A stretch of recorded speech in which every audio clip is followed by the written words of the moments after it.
Kam frikë mos më ndodhin gjërat këqija në të ardhmen, veç mendime negative kam. Çka të bëj lutem trego? Duhesh më shumë me pas besim në kaderin e Allahut, edhe me pas mbështetje në forcën e Zotit. Allahu e lëviz këtë gjithësi. Allahu e ka ndorë, Allahu ka shkruar kaderin e robit. Të gjithë edhe psikologët edhe dietarët e ndryshëm të fushëve të ndryshme edhe ato fetare këshillojnë që besimtari kohën e tij e ndan ose koha e tij ndahet në 3 pjesë, e kaluara, e tashmja dhe e ardhmja.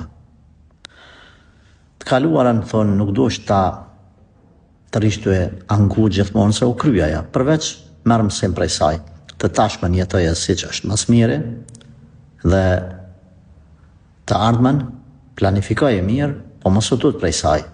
Prandaj mendoj që ke problem ti përderisa ke frikë, po ndodhin gjërat këqija, ke problem me kaderin, caktimin e Zotit, nuk e percepton se çdo send është në dorë të Allahut, po ashtu nuk ke mbështetje të mjaftueshme tek Zoti.